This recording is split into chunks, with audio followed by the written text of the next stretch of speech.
Hello दोस्तों, आज है 1 नवंबर 2025 और कच्चे कर्मचारियों की आज की खुशखबरी, सुर्खियां और लेटर देख लेते हैं। अगर आप हरियाणा कौशल रोजगार निगम में लगे हुए हो, कच्चे कर्मचारी हो, अडोब बेस पर डीसी रेट, पार्ट टाइम या अन्य किसी भी प्रकार की आउटसोर्सिंग पॉलिसी पार्ट 1 पार्ट 2 या फिर आप ठेकेदारी प्रथा पर लगे हुए हो, तो फटाफट से चैनल को सब्सक्राइब कर लीजिए। सबसे पहले थोड़ा यहीं से शुरू कर लेते हैं। एचकेएनएल कर्मचारियों के पीएफ में देरी पर 1.80 लाख की पेनल्टी। यहां पर क्या बोल दिया गया है, यहाँ सीडीएलयू के कर्मचारियों का पीएफ देरी से जमा करवाने पर भरना होगा जुर्माना। सितंबर में कर्मियों का लगाया चेक हो गया था कैंसिल, अक्टूबर में दोबारा लगाया। और यहाँ पर क्या बोल दिया गया है, देवीलाल विश्वविद्यालय में हरियाणा कौशल रोजगार निगम के तहत 550 कर्मचारी कार्यरत हैं। इन कर्मचारियों को ग्रांट न आने की वजह से देरी से वेतन मिला, जिस कारण कर्मचारियों का पीएफ उनके खाते में जमा नहीं हो पाया। सीडीएलयू ने 30 सितंबर को एचकेएन के खाते में 1 करोड़ से ज्यादा का वेतन डालने के लिए चेक लगा, लेकिन वह चेक कैंसिल हो गया। वह वेतन अगस्त महीने का अदा किया गया था। इसके बाद अक्टूबर 2025 को दोबारा चेक लगाया गया, जिसके बाद पीएफ कटकर कर्मचारियों के खाते में गया।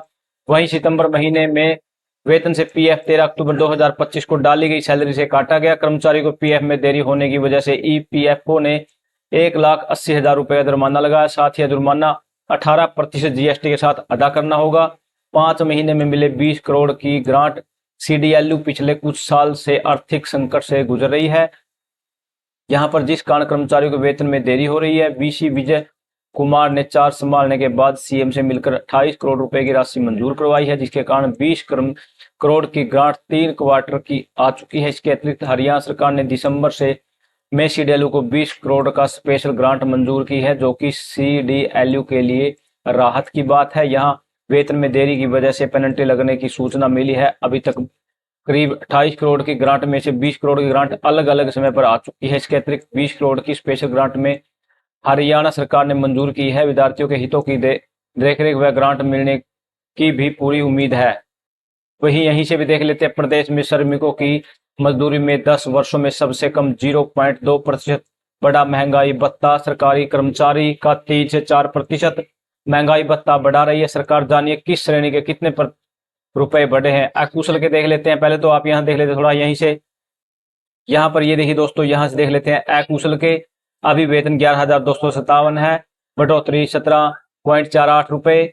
अकुशल अर्ध कुशल के हैं 11,819, जो कि 18 रुपए 35 पैसे बढ़ोतरी हुई है। अर्ध कुशल के 12,410 में 19 रुपए की। कुशल ए में 13,000 से 20 रुपए की और कुशल बी में सिर्फ 21 रुपए की। उच्च कुशल में 22 रुपए की। डाटा एंट्री ऑपरेटर में 20 रुपए की। हल्का लाइट लाइसेंस वालों के लिए 21 रुपए की। चालक जो कि हैवी लाइसेंस वाले हैं, जिनकी 22 रुपए सिर्फ ओनली। सुरक्षा कर्मी की 18 रुपए और सुरक्षा कर्मी शस्त्र सहित 21 रुपए की यहाँ पर बढ़ोतरी की गई है। यहाँ पर ये देखिए दोस्तों, राज्य सरकार ने प्रदेश के करीब 20 लाख से ज्यादा श्रमिकों की न्यूनतम मजदूरी दर में 0.2% की बढ़ोतरी की है। यह पिछले 10 साल में लगभग 0.23% के लगभग है। खास बात यह कि हरियाणा में 2015 के बाद पहली बार इतनी कम बढ़ोतरी हुई है। इससे पहले जुलाई 2018 में 0.558% की बढ़ोतरी हुई थी। अब इन 10 वर्षों में सर्वाधिक बढ़ोतरी इसी साल जनवरी में 3.36% हुई थी। अब यह 0.2% के हिसाब से श्रमिकों की मजदूरी में वार्षिक 17 रुपए 48 पैसे से लेकर 22 रुपए तक की ही बढ़ोतरी यहाँ पर हो पाई है। यहाँ पर ये देख सकते हो आप बिल्कुल। वही यहाँ एक लेटर भी देख लेते हैं, जो कि उत्तर हरियाणा बिजली वितरण निगम की तरफ से यहाँ पर आ चुका है।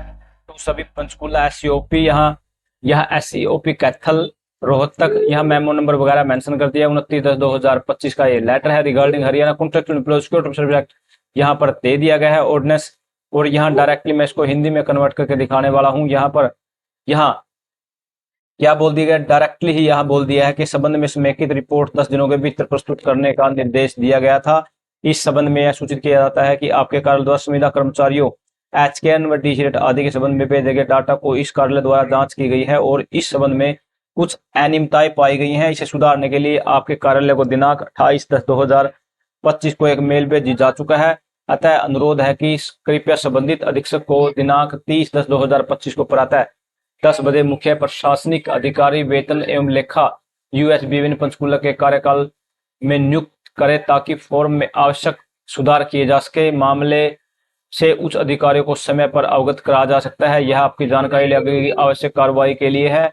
कृपया यहाँ पर सब कुछ इसे अति आवश्यक समझे। वरिष्ठ लेखा यहाँ पर सिग्नेचर कर दिए गए हैं, क्योंकि अब जॉब सिक्योरिटी भी देनी है, कुछ अनियमितताएं पाई गई हैं जिसको सुधारने के लिए ही लेटर ये जारी किया गया है। थैंक यू दोस्तों, नमस्कार दोस्तों।